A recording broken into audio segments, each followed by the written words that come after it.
Burung phoenix api ini tertangkap dalam jaring besi. Ia meneteskan air mata yang menyala dan memohon kepada pria itu agar membebaskannya. Pria itu awalnya berniat membawa phoenix itu kepada sang raja. Namun saat melihat burung itu sekarat, hatinya tergerak oleh rasa iba. Ia pun membuka jaring besi yang berat itu. Begitu bebas, phoenix itu bangkit kembali seperti kehidupan baru. Ia menundukkan kepalanya sebagai tanda terima kasih kepada pria itu, lalu terbang tinggi ke langit. Sebagai balas budi karena telah diselamatkan, phoenix itu meninggalkan sehelai bulu agar bisa dijadikan bukti di hadapan raja. Namun ketika pria itu menunjukkan bulu tersebut kepada raja, bulu itu telah padam dan terlihat seperti bulu ayam biasa. Raja mengira pria itu sedang mengejeknya, lalu memerintahkan agar ia dihukum mati. Tepat ketika Algojo mengangkat pedang untuk menebas, bulu itu tiba-tiba mulai bersinar. Seluruh langit berubah merah menyala. Phoenix merasakan bahwa penyelamatnya sedang dalam bahaya. Ia tebang dari kejauhan untuk menyelamatkannya. Ia mendarat di tempat tertinggi di kota itu dan nyala apinya yang menerangi seluruh kota. Melihat hal itu, rakyat percaya bahwa pria itu berkata jujur dan mulai menyebutnya sebagai pahlawan. Melihat kejadian itu, raja pun melepaskannya. Tetapi diam-diam menyusun rencana balas dendam. Ia mengirim pria itu untuk membangunkan seorang putri yang tertidur di puncak gunung bersalju. Raja tahu bahwa perjalanan itu sangat berbahaya dan belum pernah ada yang kembali dengan selamat. Namun ia tidak tahu bahwa pria itu punya seekor keledai ajaib yang bisa melakukan apapun.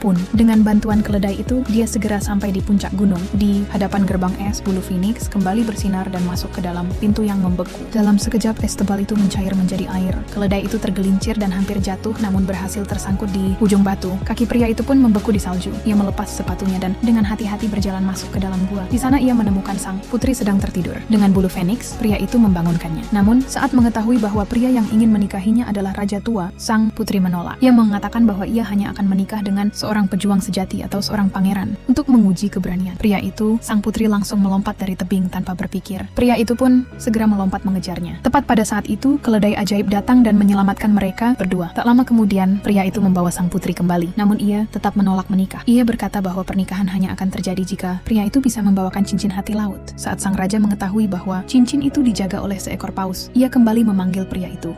Keesokan harinya pria itu memulai perjalanan dengan menaiki keledainya. Pria itu pun tidak tahu harus pergi kemana mencari cincin itu. Tiba-tiba, seekor burung camar menabraknya dan ia jatuh langsung ke laut. Saatnya, pria itu tenggelam ke kedalaman samudra. Ia melihat sebuah rantai besi. Raksasa sedang mengikat sesuatu. Ternyata rantai itu mengikat seekor paus yang menjaga cincin itu. Namun paus itu tampak menderita dan berbicara kepada pria itu. Paus itu terlalu banyak menelan kapal dan dirantai karenanya. Namun paus itu tidak mengerti bagaimana cara melepaskannya. Tiba-tiba pria itu bersin dan memiliki ide. Pria itu akan membuat paus itu bersin dengan cara masuk ke dalam hidung paus. Kemudian keledai itu menggelitiki hidung paus dengan sayapnya. Paus pun mulai bereaksi dan mengangkat kepalanya ke udara. Akhirnya paus itu pun bersin dan berhasil melepaskan rantai yang selama ini mengikatnya. Paus itu pun akhirnya kembali berenang ke laut lepas.